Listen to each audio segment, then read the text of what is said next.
All right. So here we are live streaming with Mayowa Adeoti based in Lagos. And uh, we, yeah, there we go. Live stream is starting. And yeah, we're glad to have you here. I say we, although, it's more me and you, but, you know, I think, this is an interesting talk here we're going to have because we have not ever met in person. We were connected by Shira. Thank you, Shira. And something we realized very early on is we both believe in many of the same philosophies and trying to do a lot of the same things. And I think that's a really good way to start. What are your passions and missions? How would you describe yourself? Okay, so just to describe myself, I'm this kind of person that I get geared towards doing a lot of social impact initiatives from a tech standpoint, and this focuses more around building tech skills among young people, which I've been doing for a very long time now across Africa. So far, I've been able to achieve training young Africans, about a little over 500,000 young Africans on different tech skills across Africa. So this is something that I'm actually passionate about, and that wasn't the plan. It changed over time, and it changed from where I saw that there was actually a lot of difference in terms of, I will use the word surge for tech experts. When I was in Dubai, Middle East, when working for IBM, we had a very huge stopper where we were supposed to actually hire a lot of Africans for our enterprise clients to solve some of their tech challenges, from mainframe to cloud, and then to this the current artificial intelligence. Then we were actually one of the first company to be in that space alongside blockchain and then big data. But we had a lot of shortage. We noticed a lot of shortage, and then we said, hey, how do we help in filling up this skills gap? And then that's where all of this initiative started.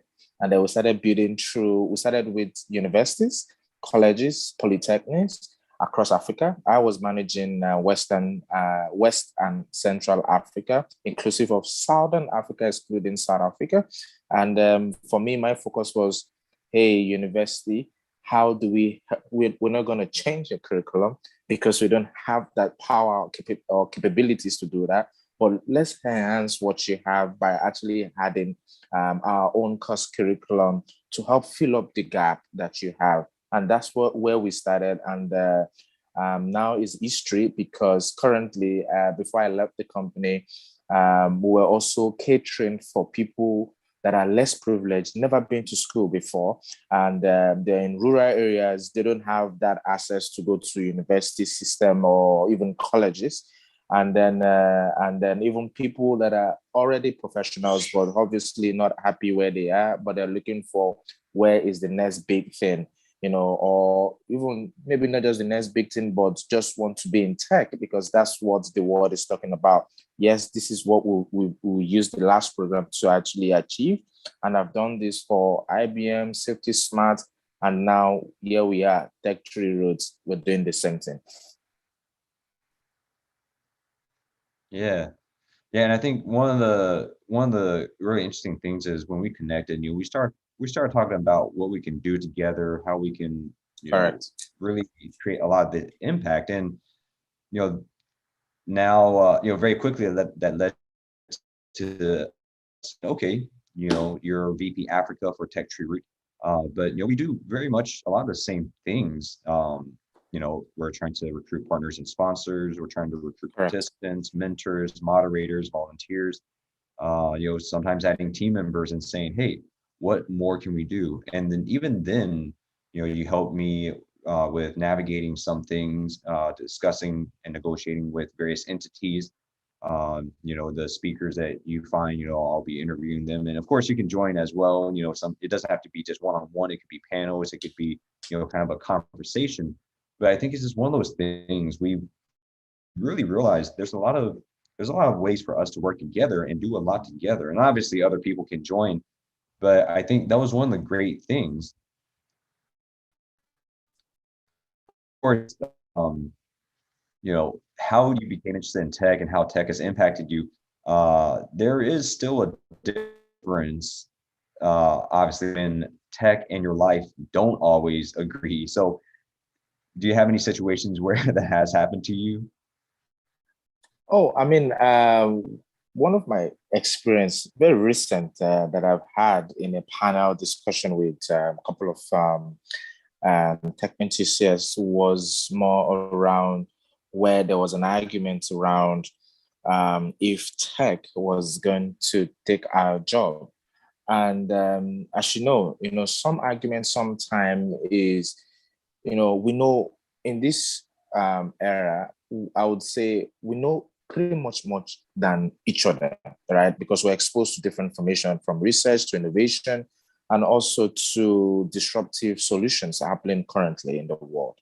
But from tech institutions, which we fall in, and the trends that we follow, so far, there's not been anywhere that tech would be actually replacing humans in any form. I mean, the whole idea of having tech to do some of the work humans do is to increase, or as in to have an enhancement and do better job that humans can do. But the truth is that tech can't function without humans. So it still needs a human to train this tech or to use from user, because we have different forms of tech. We have the AI, which does something different. We have IoT, does something different. IoT can never work without humans, right? Because someone needs to program the sensors. And then we have things around blockchain. Blockchain cannot just turn itself into reality. It needs humans to program it, and which is a different, total new ball game, because it's a game changer with new language, programming language involved, same as big data, which is a lot of different open source trying to lead and emerge in those industries. Now, when you look at it from that point of view, it's almost difficult to say tech itself would replace humans, right? And then we had this argument. It was a long argument, but I was the only one from the opposing side, and I was the only one also from a tech with a tech background in a tech system and in the core tech, because I was from research to skills, and also from skills to programs leader. So I understood the differences. And if tech was going to replace humans, so why are we then investing a lot to train young people on how to use this tech and how to also be an expert in this new tech? No. So it means that there's a need. And if you feel that people are going to lose jobs, that's an ideology. But the thing is, people are not going to lose jobs. It's just that the jobs itself or the job roles are going to be changing. They're going to be getting better. It's just like an AI. They get better when you train them. Now, the jobs are also getting better, and we need to train you as a human to be better. And then, at the end of the day, efficiency is actually effective over time. And this is the focus of where tech is moving to. And that's the ideology we expect young millionaires to actually focus on. And then over time, even be better than myself, yourself, to create the next innovative solution. Now, I mean, robots are there for a purpose, but again, robots also have specific reasons. In fact, we have so many different kind of robots. Now we're having robots that are no more robots. They are just chatbots, right? And again, a chatbot can't happen itself. It needs you to actually create a chatbot. A chatbot cannot create itself because it has to come for a function. So someone needs to create this chatbot for that function. Now, if I don't have the skill to create a chatbot, how will the chatbot actually create itself? It's not possible, right? So that's the ideology. And that's what I was trying to say. But again, it also boils down to the fact that it's just my own ideology based off of what I know, what I've seen, and what the innovation we see in the industry, the trends, And also for them, the same, if you're not exposed to some of this information, and a lot of people also see fiction.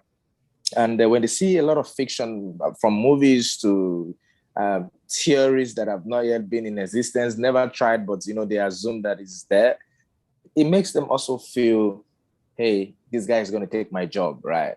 The AI is going to take my job, right? No, come on. You should understand.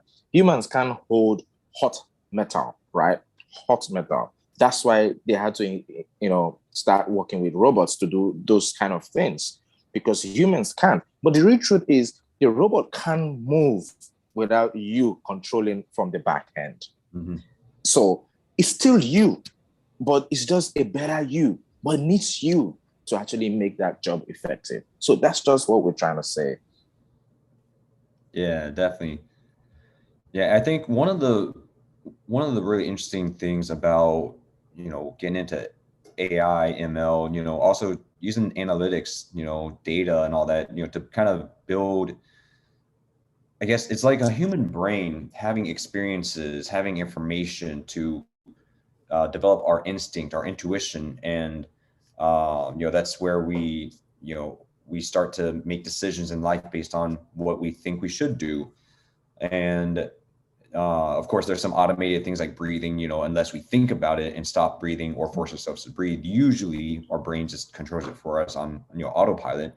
And that's kind of like sometimes you might have some AI system just kind of run things in the background, but then actively listening and observing and picking up on signals that then trigger an action. I think it's just you know the way tech impacts the world. It's easy for us to think of what you mentioned just now with robots and think, oh man, that's a lot of big things, maybe scary things. But if we all step back, we kind of remember, just now, for example, the phone rang. you know that's a technology we're familiar with. That's technology. This light. Yes, Zoom is new, maybe not so new with the pandemic, but we're all familiar. But even for me to have this water bottle, to build this water bottle, whether it was a bamboo or wooden or this some kind of plastic or metal, I guess, this is these are all technologies. We just sometimes forget technology isn't always the newest thing. Being able to speak a language or write a language, those are technologies too. And I think it's easy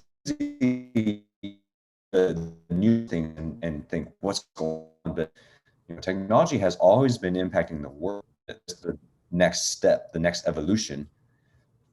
So, obviously, a lot of what we've been talking about is some communities do get left behind because we all know with the Industrial Revolution, it led very quickly to a really key transition in the world's history from primarily the imperial powers of Western Europe being able to conquer entire continents. We've also seen how after World War II, the nuclear proliferation has very much shifted geopolitical situations, and even on smaller scales, just the information flow. Who knows about Uber and Lyft versus people in other countries or cities might not have Uber or Lyft. They just have taxis, so they have to wait on a taxi, and even then they might not be able to tell the taxi company, oh, my driver went the wrong way on purpose. With Uber and Lyft, you can do that. So there's all these large and small things, but through this event, through the stuff we're trying to do, what would you like to see for your community? And of course, that could mean anything. It could be your physical location, it could be your group of friends, it could be your business interests. Just in general, how do you hope to see what do you hope to see for your community? Oh, so I mean, from a rural point of view, we want to start saying things around people that are not privileged to be in a university or never been to school before, creating solutions that are helping individuals within the rural community itself. Things around solutions that can help from producing power or a a good power management system, which is one of the big challenge, like a challenge, yes, in West Africa, especially in Nigeria. So, I mean, if a team of or a group of people from the hackathon create something around all of this, understanding when power comes in, when it goes off, to predict more insights around what to do during when there's power and what not to do before that time, also help around power consumption from a cost analysis point of view to say, hey, this is what is consuming your power. And this is because, again, there's a lot of situation that is causing what power shortage, right? So they can actually help from their solution to say, hey, this is how we can solve our power challenge. Having used their own rural area or community as an example or a pilot project to say, I think maybe it's just power overload that is causing us not to have a 24-hour lights, right? And then give reasons for that. We want to see things like this. I know there's a lot of things to consider, from data to IoT sensor devices may be required because, I mean, you're looking at different data points. I know companies like MTN in the south part of Africa, which is South Africa, has used internet and IoT sensor to actually understand the behavior of how poachers poach animals in the wild. So, and how do they do it? They just installed internet capabilities in some part of the desert, that is the Safari Desert, and then also attach sensor to some of the animals, like they used specifically hippos and elephants. And what they were able to understand through research from this project was that the poachers come at specific time in the middle of the night. And when they do come, that's when the hippos actually run for they try to run for their lives. Because again, an hippo will not see a lion and run, right? It's only when they see someone that is shooting at them that they run. So, and how were they able to actually collect this data and able to, see, it's through the help of IoT, through the help of internet, and also through the help of cameras. So it's not just about this was happening. They were also able to capture these events when they do happen on several different footage. So these things are actually there. They are happening. Or do you want us to talk about agriculture? In some part of Africa, like Kenya, they have to wait for birds to fly to give them ideas when the rain is going to fall. Whereas, I mean, the birds may not fly, and then the water level is already okay for you to plant your seeds, right?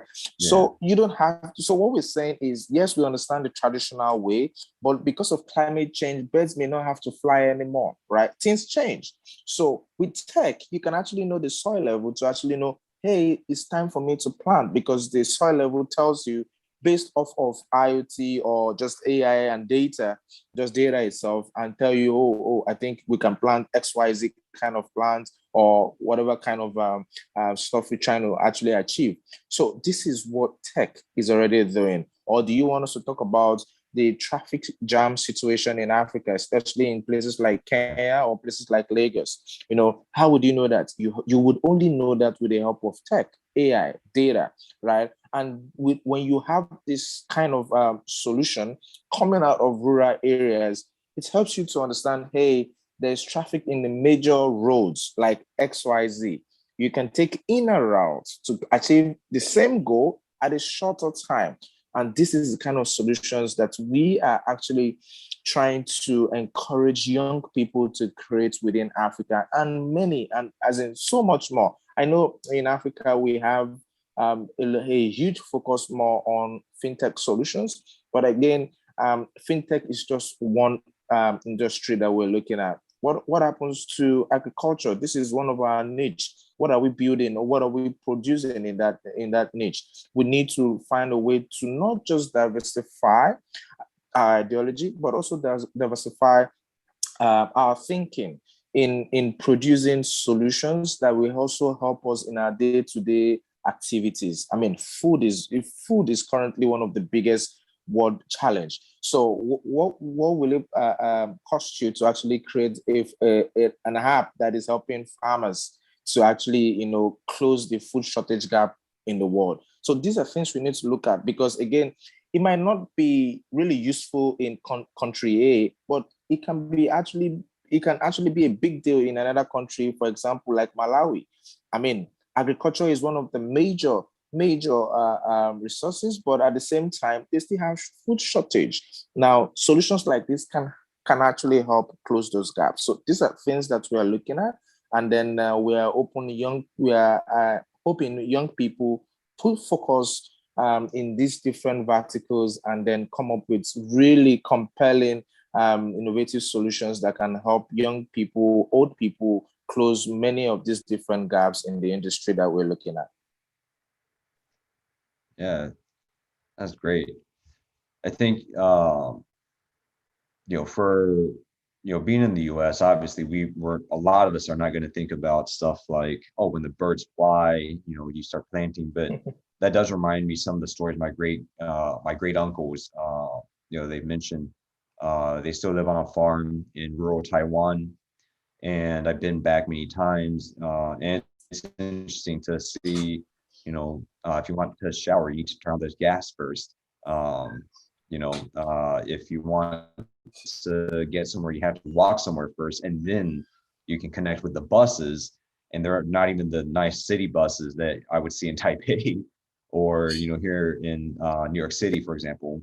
And it's a slower pace of life, and they're very much reliant on nature. And like you said, with climate change and all that, thankfully they're not farmers anymore. They're retired, but they're still on the farm. And now they have to adjust. And a lot of times now they rely on my cousins who, you know, they're the ones and where it used to be my older relatives, my great uncles, great uncles, and I have some really really old relatives that are still alive, and they would say, yeah, if the weather feels like this, they might feel something that we don't know from measuring the temperature, but they also, might not know the exact humidity and temperatures to analytically and scientifically track how crops will grow, what impacts, the squash or watermelons, or the chickens and stuff like that. And, it's fascinating that you mentioned that, because for me, like I said, I don't really think about these things, but I have heard these stories, have heard these things. So, it's fascinating. So one last question before we go, I would like to ask, what do you want participants to gain from this event? So, for me, in terms of that question is quite broad, and I think for each and every one of the participants, it differs, because it also boils down to what they really want themselves. And which also connects back to the type of team or groups that they create for their different projects when they actually come up with the ideas.